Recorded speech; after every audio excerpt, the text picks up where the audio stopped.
Do you want to intro this one? Yeah, but we don't have an intro, but I'll make it up.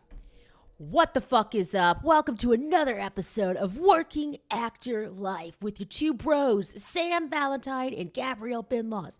We're here to share with you everything about being an actor and everything you might have missed out on. So let's get into it. How was that? Were you just being a Rugrats character?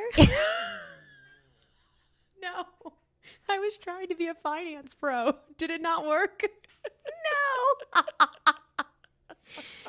You sounded like one of the skater dudes from like the Rugrats.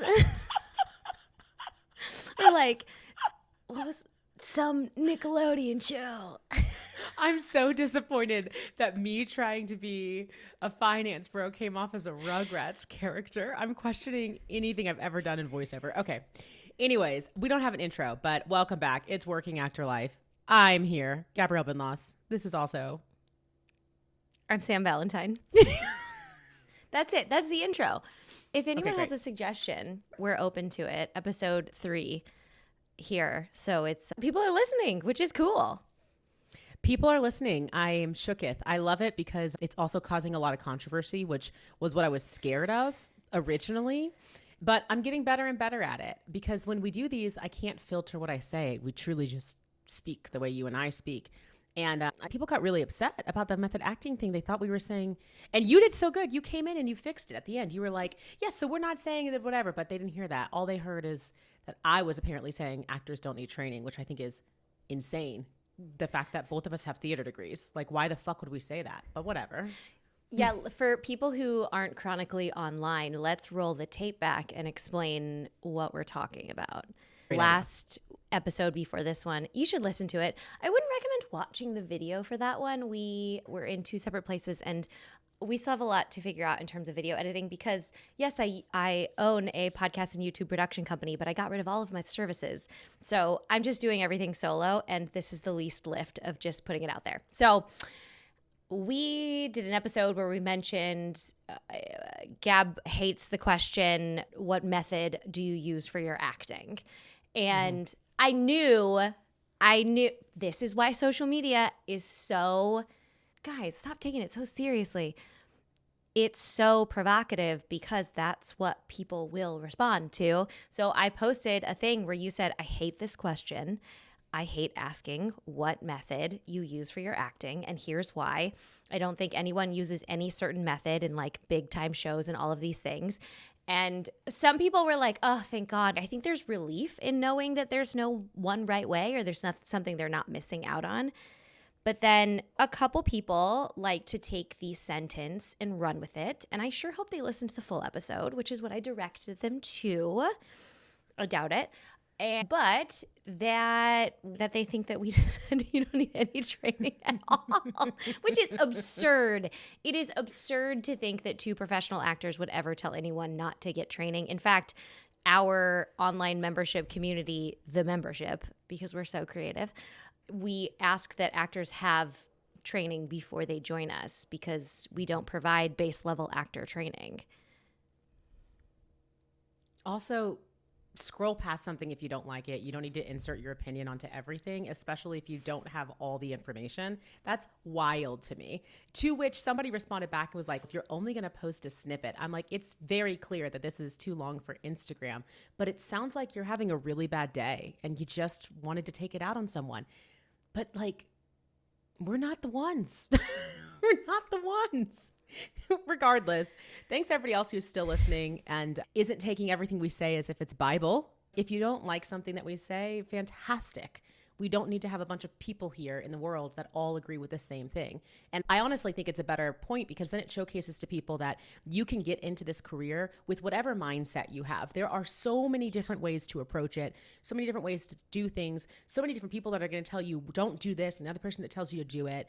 And the bottom line of this is, if you like it, if it works for you, if it creates that type of freedom for you, take it and fucking run. If it creates a trigger for you, shut your mouth, don't comment on the page, keep it fucking moving, and go sit with that for a second. You can just not like what somebody said, but to have that reactivity, it's save it for the screen. There's no need to go back in my Instagram comments for it. You're using your energy in a space that's not helping you. And it's wild to me that you think that your opinion matters. To me, it doesn't. But that's my soapbox. So there you go. What's wild to me is that we have now watched social media for so long be pieces of bigger ideas, and people are still shocked when pieces of a big idea are placed on an Instagram slide. Of course, it's a tiny snippet. You guys, if anyone is listening to this and they think that everyone is delving into every possible niche, outcome, preference, etc., inside of an Instagram reel, you need to take a single social media course, because you said it to me today. Every sentence you say on social media that people don't flip past has to be earned. So yes, sometimes people do post things that are like a little bit more grabby or a little more broad. And if you need every single person to spell it out for you, saying, hey, this might not be for everyone. This is for a particular subset of people who feel X, Y, and Z. You're already gone. And no one will follow, and then you can't get any more presents, and then you can't do more shit, and it's stupid. And if you have not figured that out yet, my friends, I don't know if social media is for you. I was so proud of myself, because normally I show up and I'm still trying to get everything together because there's so many chords and so many things, and I just want this to be easy, and I'm learning. And I still forgot something and still had to take time. And I know it's not that big of a deal. I know you're not thinking anything about it, but I'm like, can she not just show up and have it all set up and just execute it the right way once? That's where my brain is going right now. Wait, I always feel that way. With podcasting, or like in life? With all of us, like every time. This is interesting. Okay, so cut to, Gab just had to go get up and get a charger. And we meet all of the time. We have 2 to 3 meetings a week, period. It used to be just one. It's cute that we ever thought that was a thing. And now we meet all of the time, whether it's for auditions or recording this podcast or working inside of the membership or God knows what else. We're also friends, by the way, believe it or not. So we also just talk to each other in general. But every time I'm about to start a meeting, like, I have 3 things here that I meant to put away, and I feel like I'm rushing, and I'm always at least 2 minutes late, or like a minute and 90 seconds, which like sounds stupid, but I value people's time so much that I want to be on time. But also my breakfast is still here, and my hairbrush is here, and I don't know if this light is, it feels like I'm always behind. Fascinating. Okay. Yeah. I don't like this feeling of feeling behind. I'll be honest. Hate it. First of all, it never comes off to me that you're behind, just so you know. I've never pushed up and been like, God, Sam is like still trying to get her life together. I never feel that way. I'm actually shocked because a lot of times we meet in the middle of the day for me, but it's still morning for you. And I know you're going to get your workout in. You got to take care of the dogs. They've got to be walked. You've got to do all of the breakfast time, all the shots, all the pills, everything that you have there. And then I know that you have a whole routine that you have in the morning for your own self. And I'm actually shocked each time that you show up and you're ready the way that you are ready. But I do think that there's this need to show up. It's not even perfection. It's like with it together.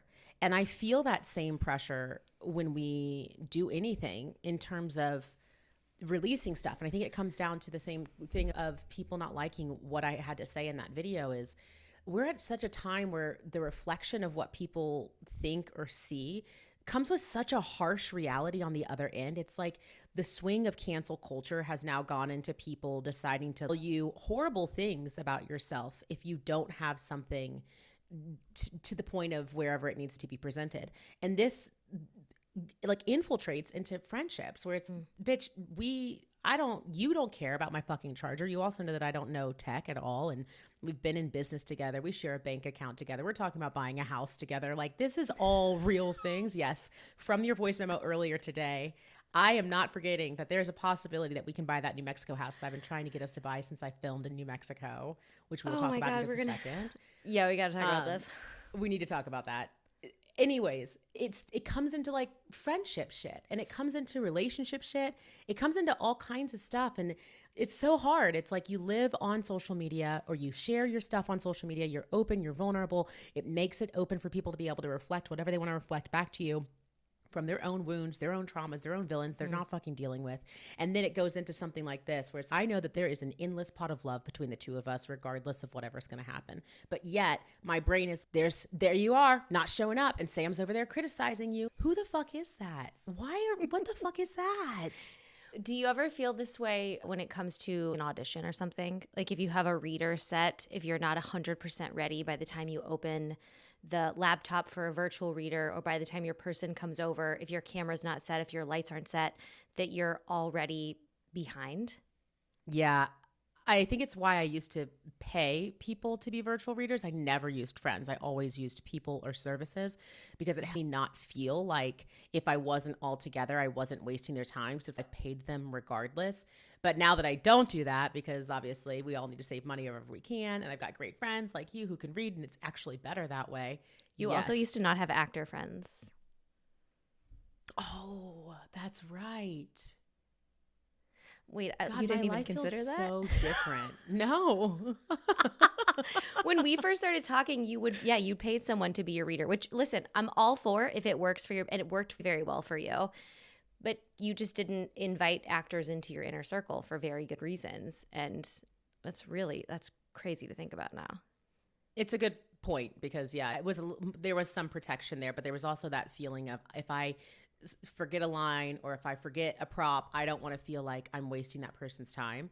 And now that I don't pay people and we do rehearsal, I do get that way sometimes, but not often, because I do think it's better about when that happens for me, because I am so prepared all the time. Me being off kilter for a self-tape actually comes off as more natural than when I do have everything where it needs to be. I've gotten the feedback of, it was a great tape, it was presentable, but we want to see you a little bit more. So it doesn't play that much into the auditions. It just comes through sometimes. What about you? Sometimes I feel weird having people work with me if I don't feel like I'm at a 10. So I think there's a level of judgment about myself that comes in, to where if I invite someone to read lines with me or something like that, if not you, because you just see so much of my day-to-day life, I don't feel like I need to present a version of myself to you. But so, for example, inside of the membership, we have a channel called Work With Me. And if I need somebody to read lines with me last minute or something like that, I'll just post in there and someone's available because it's international. And so someone will pop on and we'll just read lines. And I feel a little bit of pressure to be good, whatever that means. And to not impress, but I need to show up as though I was already auditioning. I don't know. It's why I, for so long, would, and I think a lot of actors feel this way, would wait to work with someone for probably too long until if I should have just read it from the page and just quote unquote worked the sides. But the term working the sides was always so like intangible to me. And I was like, is everyone else like off book with a ton of ideas and thoughts and like props and all of these things by the time they're working the sides? Or are they just reading them out loud? Do they sit? Do they stand? Like I get so caught up in the technical that sometimes I get a little like I leave my own brain because I worry about what I'm supposed to be doing. So too many input sources. And now that you're explaining it that way, I'm thinking I've got that workshop this weekend that I'm going to. And I haven't done an acting workshop in forever. And I am like in my belly, I'm like, I should cancel. I don't want to go. I don't want to do this thing anymore. I was so jazzed about going that literally the second they sent out the email, I registered. And I think they were in shock when I called. They were like, oh, the email we just sent out? I'm like, yep, that one. Can I pay for it, please? They're like, sure. And you can hear them wrestling to get their shit to be able to scan it. Like, we didn't think somebody was going to, but whatever. Yeah, we want you to be there. And now I'm thinking I don't want to go. And it's only because I personally know that if I show up as prepared as I want to, will be a forced performance of me trying to look good and trying to get an approval. And I am so against that in what I tell actors and also in how I approach my auditions when it's just me, you, or me and my husband taping. But the workshop setting, because I haven't been in it in a while, I can hear that old programming coming in, trying to not fight against it. Like I haven't even memorized the lines yet. We've had them for a month now, and I'm probably not going to memorize them until Friday. to try to push against this idea of it has to be perfect. Because the only reason I'm going to this workshop is because I want to be able to, A, get in front of this casting director that has seen me a couple times. And I just wanted to pick up my essence in a room, which you can't perfect. You just show up as you are. And B, I want to be back in a class setting to just learn what I don't know and to hear things in a different way. And if those are the two things I'm trying to execute here, to show up in my essence and to learn what I don't know or hear things in a different way, I have no idea why my body, when I think about it, I'm like, you haven't picked out your wardrobe, you haven't run the scene, you haven't memorized the lines, you haven't decided to try to tape it on your own to be able to showcase it. And what happens if you do this and people think you suck? It's like, where is this coming from? Ooh, door, creepy. Oh, it's because Trudy just left the room. Does she open doors now? It was cracked. Oh, okay, fair enough. Yeah. She's back. So I think, yeah, she's back. Can you tell? You see the tail. Worth watching the video this time, guys. Totally. But if that was an audition, if you got an audition for this casting director and you got it on Thursday night and it was due Saturday afternoon, which we don't do for theatrical anymore because we sometimes get a longer window. Contract negotiations. Strike was worth it. Sure.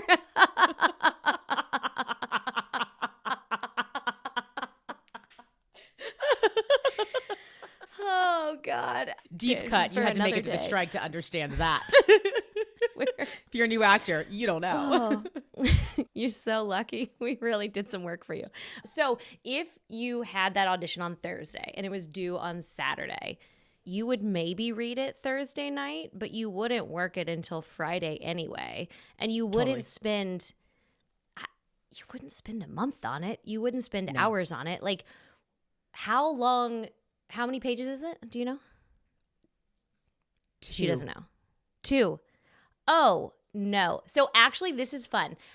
How long would you spend on a 2-page audition, typically? 30 minutes If max. it was a role that was within your wheelhouse, so already your essence. 30 minutes, for sure. And what would you do? Would you read it with someone? Would you just read it in your head back and forth, work it? What would you actually do if you had the time? I do a lot of work, I think, in my head after reading the audition through once, because after I've read it through once, then I go and research the show, research the executive directors, all of that stuff. And then I play around with what the words were that I remember and why that character would be saying it. So I live in that space. Now this one, my audition partner and I picked something that I've already seen. So I know everything about this. We did the robot, the creepy one we talked about on the first episode, where she's an AI bot.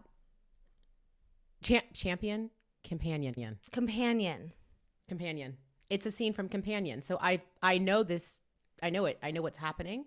And we've worked it together in person once. And then we have another rehearsal tomorrow via on screen. And if this was an audition, I would just go and tape it after that. I would be done with it.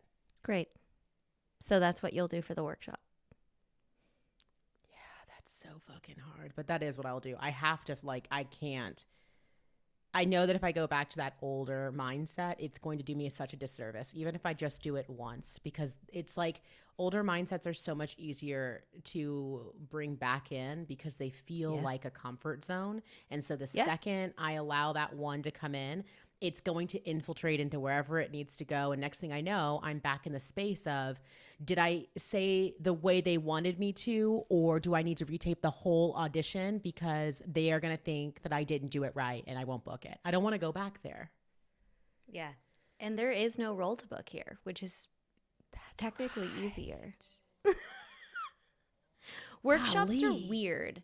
I know it's weird what your brain does, and those neural pathways are so easy because they're already there. You don't have to build anything new. It's the same way every time when I get an audition, I'm like, old Sam, this is probably not mine anyway.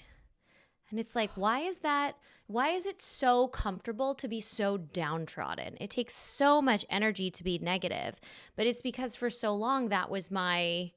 Believe it or not, guys, I put on a positive face, but I can get real negative inside of my own head. And rebuilding the path of saying, this commercial audition I have to film today, looking at it and saying, oh, this should absolutely be me. I could absolutely be an engineer at this car facility. Sure. Why not? But because And it's the world, harder. going back to what we were saying in the beginning, the world decides to tell you if something is or isn't deserving for you. And that comes into something like this, like you thinking in your head, oh, of course I got this audition, I'm perfect for it. Also goes through the filter of, are you being humble? Are you being nice? Are you being conceited? Are you making sure you think about other people? Because that's what the world wants to tell us. But inside of your audition, the answer is like, none of that matters. This is about you being able to perform your craft the best way possible. And that might mean you choose to step into it, just like you said, with, oh yeah, I'm the best person for this and that's it. And going through there. Same with mine. Like, what is this whole, we got to prep everything and make sure it looks really good if that doesn't serve you? Is it because of the need to have it prepped so that people feel like I am what I say I am on the internet? Like, what is the fuck is this? I didn't know this was gonna be a therapy session, but here we are. Podcasts are often therapy sessions because us long form talkers really like to delve into feelings. It's funny that you just said that you think the world wants you to look out for other people and and all these things. That's not how I think the world wants me to be, because that's, I think, what you've been told you're lacking. Oh. I'm going to shut the door behind me while you think about that for a second. Okay, yeah. So the idea is that because what the world has told me I've been lacking now has come into my head as you need to ensure that you don't do these things because you know that you lack them, i.e. I've been told I'm not considerate, I don't have empathy, I don't think about other people. And so I'm thinking about those things without thinking about those things and performing from that space. And so for you, when you are thinking about any of these neuroses that we've talked about, where would you say that's coming from that people have told you? What's the difference there for you? My shit is very much my own. A lot of people didn't tell me things that I'm not, my looks are not right. So body, face, all of those things. And then in terms of acting, the stuff I have to deal with is that I'm not that interesting, that I'm not doing anything of value, of interest, of intrigue, that I'm more of a blank slate.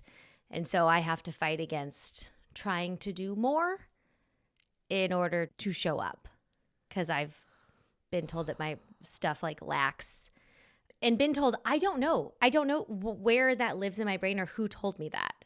Maybe it's just a conglomeration of stuff that I've absorbed. But did people tell me that? I don't know. No, people told you that. That's you just being Sam Valentine and trying not to put it on other people, and you take blame for it. People definitely I don't told you that. remember You didn't come someone up with looking that. at me. I don't remember somebody looking at me and saying, "You're boring." I disagree. You think That's not true. You think I just filed it away?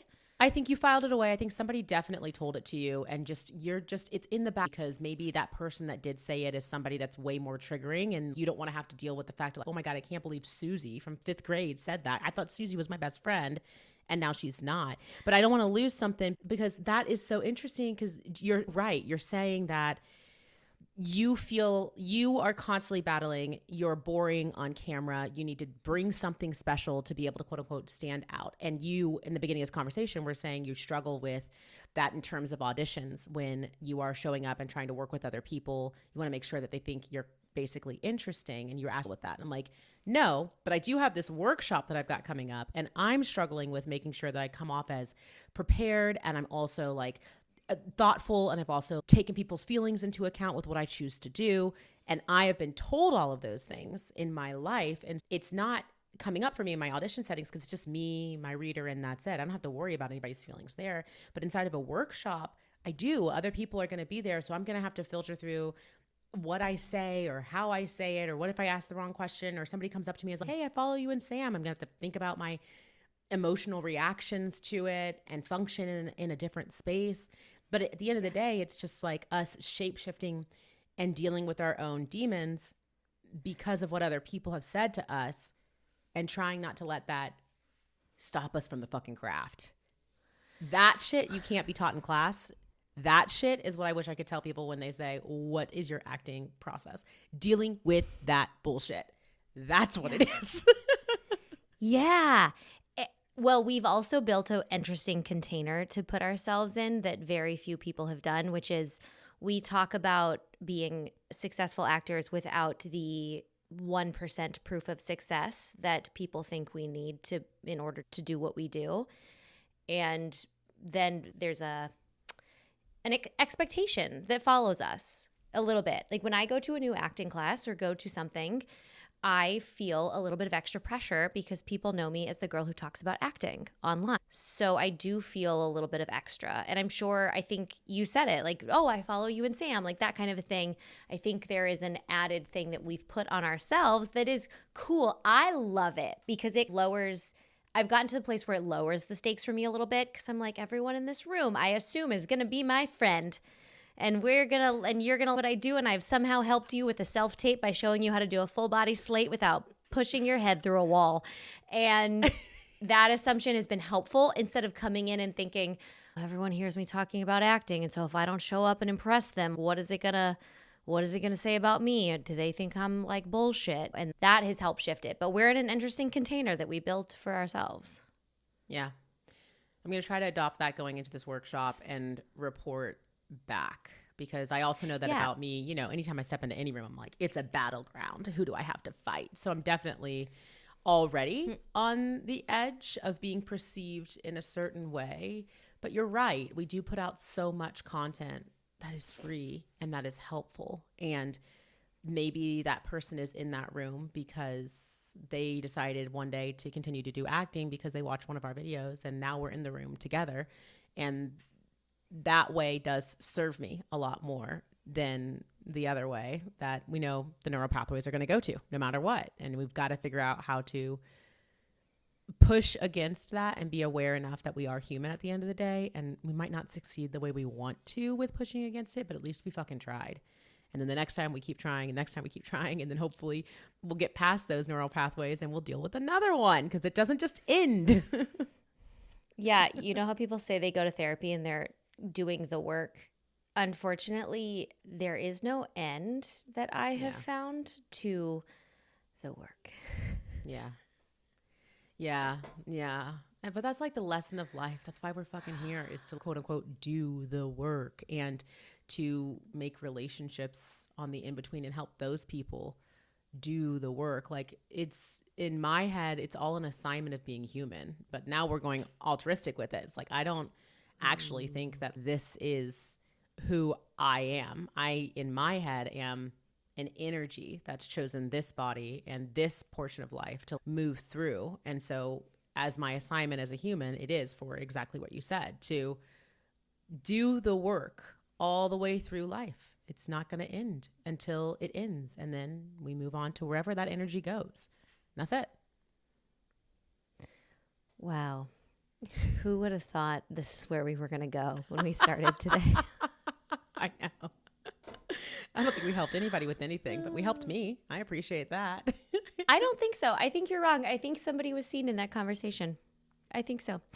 You're going to have to report back, not in the next episode because, spoiler alert, we're going to record that right now because we're busy. That's right. But in 2 episodes, so episode 5, we'll have to hear about your workshop and what's going on with that. And then in next week's episode, we're going to talk about what we're watching, and we're going to talk about why we have discussed New Mexico as a place for life.